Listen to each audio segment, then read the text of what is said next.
Hello and welcome to my knitting podcast. If you're new here, then thank you so very much for checking out this channel. I hope you like it here. If you enjoy knitting, crochet, all the fiber related things, if you love yarn just like I do, I think you're here at the right place. So if you're returning, then I am so very grateful that you spent some time with me again. So last week I skipped because I was just not feeling it. And today I also not feel so well, but I think this will do me good. And that is kind of the topic from this week for me is why do I knit? Why do I knit so much? Why do I have so much yarn? So let's talk about finished objects because we're very quickly finished when we talk about finished object because I don't have any. I did do some knitting, but I felt down. I felt not enough, and all those things. And if you're here for a long time, you probably know where that's coming from. If not, then hey. I suggest you watch the episode with the emotional sport chicken. I'm sure it is easy to find because it has a lot of views. Yeah, the things you experienced in the past is something that you will carry with you for a very long time. And even though you think, okay, the danger, the how can I say that? You remove yourself from the toxic situation. It is so ingrained in your brain, in your cells, in everything you feel, that you carried it along with you. And the feeling of not being enough is a horrible feeling, and always blaming yourself. So yeah, it's sometimes it can still be very difficult, even though it is 2.5 years ago. It's only 2.5 years. And I try to tell myself that and say it's okay to feel not so good. It is okay. But it is everything that has been told. And what's been told is not always the truth. So while I was lying awake last night because of all kinds of trouble, I was thinking about, why do I have so much yarn? Do I have a serious problem with not be able to restrain myself? Is it the need to constantly buy something? Well, I'm very sure it is not, because at this moment I don't have the same urge as I used to. So when I look at my yarn, they look like all little balls of hugs I didn't get when I needed them. And every time I got hurt, I wanted to buy something that made me happy, and yarn did that for me. So in that case, it is therapy, and so is the knitting. Even though it was never appreciated, it was always used as an excuse why I did not perform the way I should. All right, that's my cat. It was always my escape. It was always my place of safety, of creating, of be able to release my emotions that were otherwise not appreciated.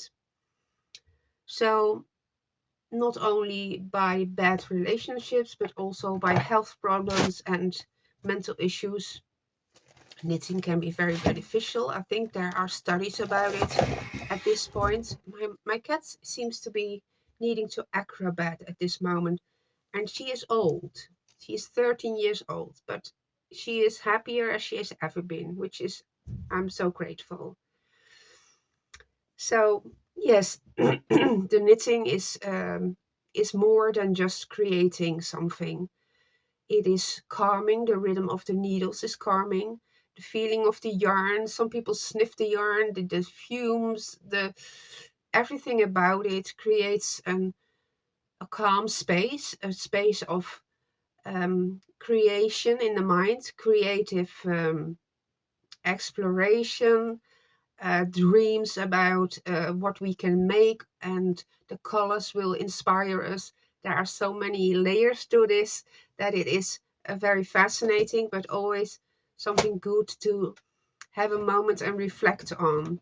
It's not always that we can't control ourselves. Sometimes it's just something to soothe us, like a teddy bear maybe, but then in the form of a beautiful yarn, and that can be used. I mean, it is not just something we buy and then never be looked at again. It is something we can use to create beautiful garments. Or yeah, I see the same with my son. I changed my little room here a bit. He wanted a space for him because he is always he also likes to create. What's wrong? So he builds miniature what are they? Little statues of figurines from a game or something else he enjoys. So yeah, he creates those things, and then we sit here together. So we both have our own desk now, which is really wonderful. He has been going through a really rough time also. Yeah, times of darkness are very, very difficult. They feel very personal. They feel like failures when they never are. They are more um, places of growth if you can get through them in a good way. It was very difficult for all of us to see him like that, but he's getting out of it. He just had a trip to the UK. He did amazing, and we can only be proud of him. It's just he has to be proud of himself, like I have to, and that is the part we have to work on for for um for a long time. So I'm sorry if this was the rambling at the beginning, but I thought it would flow into this episode and kind of what my channel.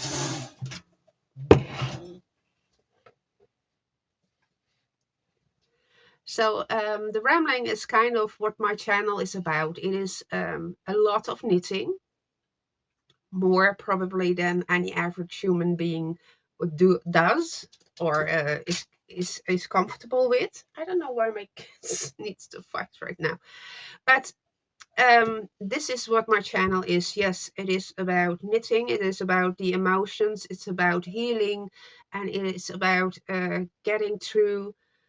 No matter what, we never give up. We just keep going.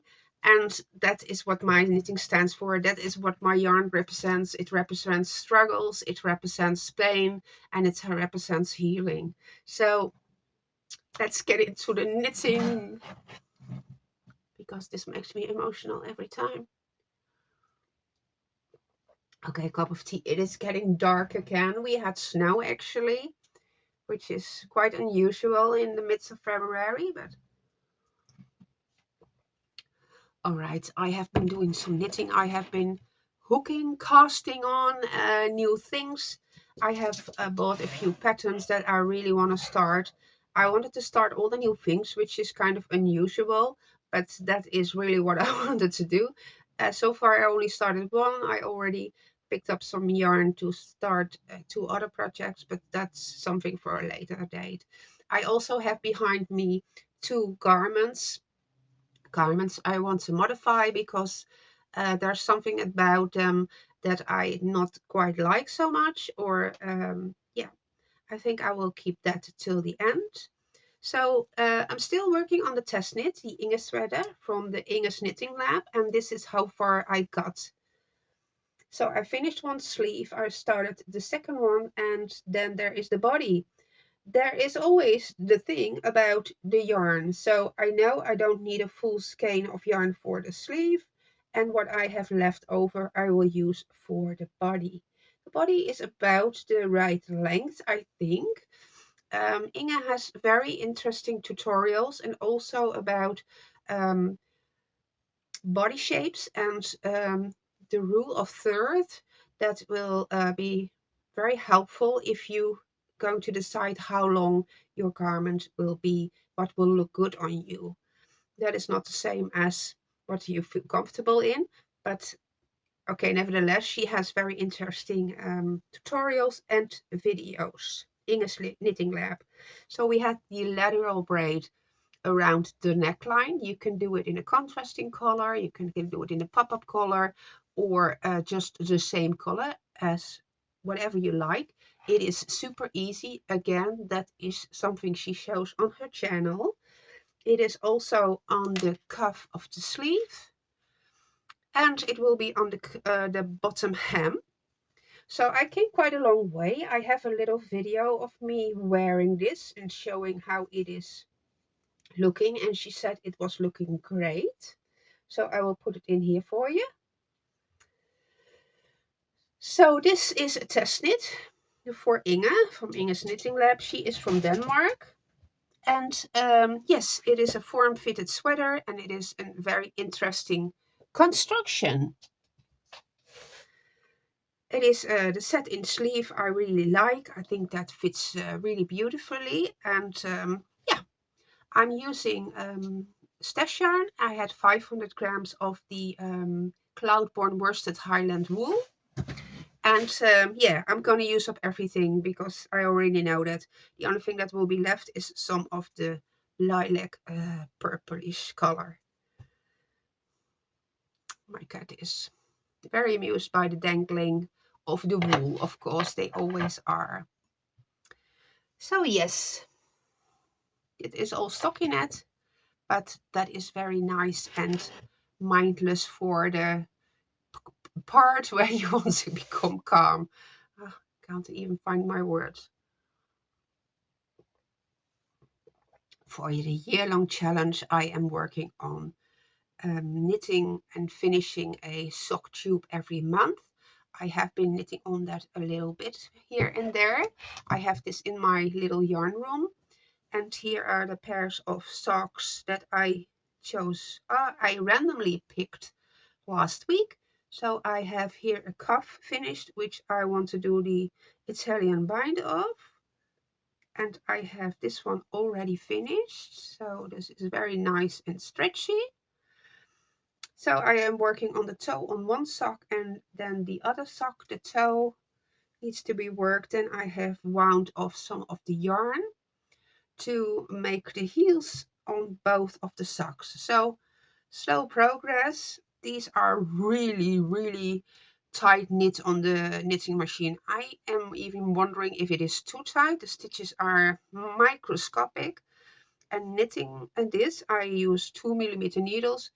It is tight and quite uh, a chore, a difficult job, I should say. It is not pleasant to knit when it's so tight, but I can only imagine they will hold up very nicely, which is a very good benefit on the tight knitting. All right, I also finished one sleeve of an old project, the old UFO, and that is what I showed you last time I was working on. So I picked up the stitches for the second sleeve. I have not started the second sleeve yet, it is all crinkled up, but I finished the sleeve and I did the lace on the edging. So now I am thinking about what the name of the pattern is, but I cannot remember it right now, so I will put it on the screen for you. And I also will try to link everything down below. This is knitted in Holst Super, no, it is knitted in Holst Garn. It's not the super soft, it is the tights. And that is a combination of wool and silk. So I am so interested to see how this will behave after it is washed and blocked. So one more sleeve to go. I have also been working on a sweater you have seen before, and that was the Enjoy Flowers, which is also a pattern by Knitting for Breakfast. When I showed it to you last time, it looks absolutely humongous. Actually, it looks way too big. I am not sure if that is the case, but the yoke looks really big. So I have been working on the body. I used 2 strands of this yarn, which is extremely static, so it goes everywhere. It clings onto everything, but I will see. I don't. Right now, I also wear a sweater that is quite oversized, and if you're not feeling so great, that is really like a big hug, something cozy, something you can layer. So if this will become one of those, then it's also okay. Maybe it's just the color work. I don't know, and I don't really care. I just for this one, I really enjoy the process, and I can always give it away or sell it or whatever. Somebody will be happy with it, and it might also be perfectly well fitted. I'm not sure. Sometimes if your brain is not in the right place, you just want to knit and not think about whatever. So that was different, of course, with the test knit. Then you have to be spot on with the gauge and block, and yeah, that's different. But this is just for me and for my enjoyment, and it is yarn I wanted to use up. So yes, it looks nice. It looks very nice, and I enjoy working on it. The sleeves will also be just in the taupe color. Easy breezy. And I was really wanting something easy, and now I have a lot of easy, and I wanted something other than easy, other than stockinette.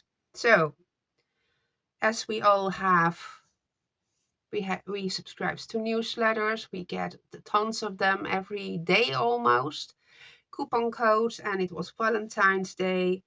So I thought I buy myself a crochet pattern by MJ of the Hook, I think she's called. She has a YouTube channel, also amazing tutorials and step-by-step guidance to every sweater pattern or accessory or whatever she is putting on to Ravelry. She also has a lot of tutorials. So I can tell a little bit about it.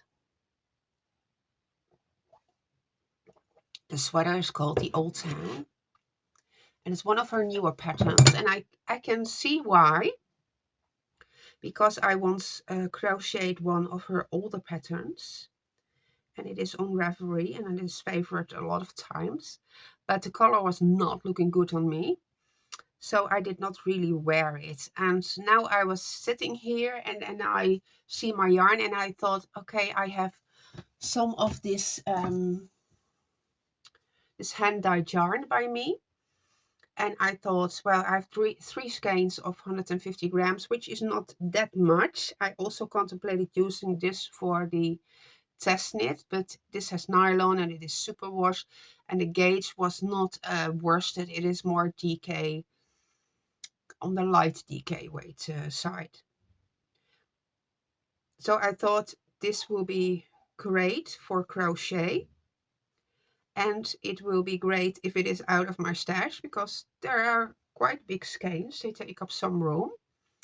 And I thought a sweater that is not striped or variegated will be a nice and calm staple piece in my wardrobe.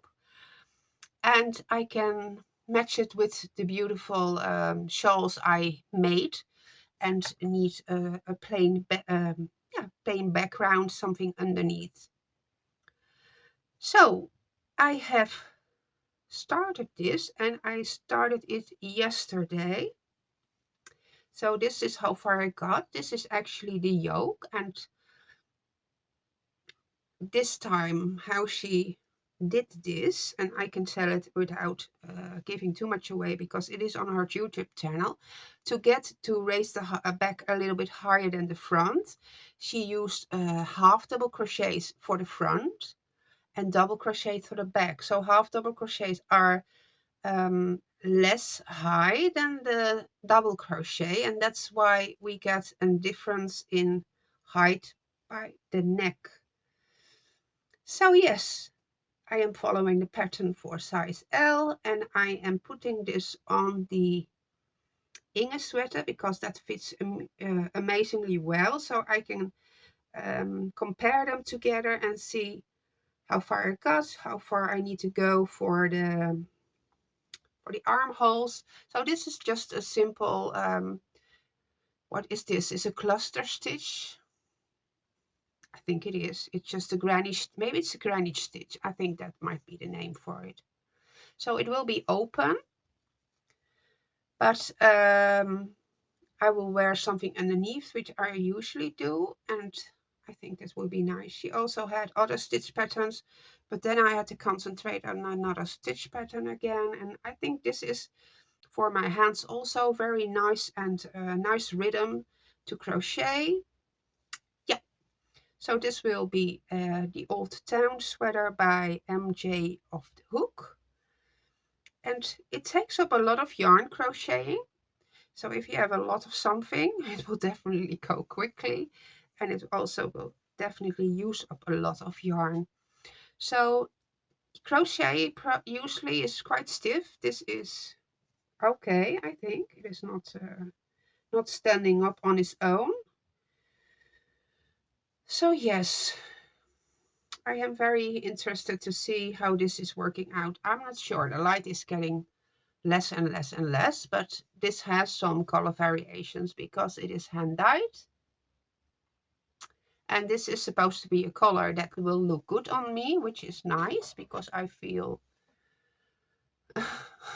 feel the opposite. So yes. And I'm all over the place today, but what I'm wearing is something you've seen many times before. It's the Pharaoh sweater by Red JK Designs. I test knitted this for her, and it is free on the hobby website. And this is one of the 12 cast-ons. It is it has a hood on the back, and it's a free pattern, and it's not really a pattern. It's more of a tutorial on YouTube you can follow, but she will tell you the stitch counts and so on and so forth. So yeah, I have a sore neck and my back hurts, so keeping things warm is exactly what I need. So as last, I would like to talk about the two objects here. While I was looking for yarn for the Inge sweater, I was thinking about the Drops Charisma, which this sweater is made out of Drops Charisma. And I thought, okay, maybe I can unravel that sweater and have enough for the test project. But that was not the case. And then I held up the sweater and I thought, it would be very sad to unravel this actually, because it would look really nice. But I don't wear it that often. I said this before. If I have a colourwork sweater in wool, then short sleeves are not really practical. So I actually, my body is always quite warm. So I thought I still have left some of the yarn left, quite a lot actually, like 300 or 400 grams. So I can make that into a long sleeve, and then maybe I will wear it because it is a beautiful, what is it now? It will become a beautiful sweater. I just use all kinds of leftover. I think it's the blue Viz from Drops, and it is a free pattern. It looks totally different while they made it, but I just started it, stopped down, and I looked at the chart, and I picked two colors that look nice together, and I just moved on like that. I did not plan the whole sweater. I just picked two colors for every chart and then matched them with the ones I already had, and it turned out quite wonderful. So what I want to do is make them long sleeves, and that should not be a problem at all. And if you're unsure about the decreases, you can just knit on straight and do the decreases at the cuff, or just change needle sizes, like not only one, but maybe two or three if you don't want to do the decreases, and then the change of needle size will give you the puff balloon effect also. So it can be done very easily. The other sweater is also knitted in Cloudborne worsted, and it is, maybe I can pick it for you because it is a bit dark. It's a dark sweater, and I have not worn this, unfortunately, and I'm not sure if you can see the motif. It is a pattern from Melanie Hoffman, and it was a pattern, Posy and something else. There were two variations, and I knitted this, but somehow I did, you can all see it's a crazy skinny sleeve. That is, I don't even, can't even imagine how I ever fit it in here, but something definitely went wrong, either with the gauge or with picking up the stitches or decreasing too rapidly. That's probably it, because it is, I think I should knit this just straight, because they look quite narrow also at the top. I don't have that round arms, so, but this is absurd. I like, it was way too tight, and I like to pull up my sleeves if I'm getting hot, and that was not an option with this. So I have one ball. I mean, it was a skein. It's also restricted by the wrapped stitches. I have one skein left. It is already balled up. So what I will do is probably go back to here and just unravel, or just use up the, I mean, one skein will not be enough for two sleeves. I already know that now, but I can unravel this yarn, and yeah, I will make it work. So I can also see color difference, which is quite strange actually, since I bought the yarn all together, but maybe it's the light. So do I want to wear this? Then I definitely need to work on the sleeves. So yeah, that's why I pulled it out. I put it here for you so you can see. These are two of the sweaters I would like to modify something on. I'm not sure when that's going to happen, but at some point I just get the idea, okay, I want to do this, and then it will be done within a week. It is not even a big job. It is just something that is waiting. And if I had no sweaters to wear, then it would be finished really quickly. I'm sure it would. But I have plenty of things, and I want to do my knitting now for the enjoyment, and not because I have so many things I need to do. So yes, this was a strange episode with rambling at the beginning and all over the place, and I'm apologizing. I am very happy I pushed myself to do this anyway, because it always works healing, it works liberating, it works, you get energy, at least I get energy. Maybe I put you all to sleep, who knows? But yes, it's important to push us sometimes, but not too much. So I hope you're all doing well, and I will try to be back next week, but that is something we will see. I hope it will happen. I enjoy talking to you. So I hope you all don't stress too much and stay calm in this crazy world we're living in. I hope the knitting you're doing, the crochet or crafting, will give you some place and space of comfort. I hope if you liked this episode, you could give me a like. That would be very nice. It helps other people find my channel. It will also motivate me to make new content for you. I hope you're doing well and stay calm. Until next time, enjoy your knitting and stay safe. Bye bye.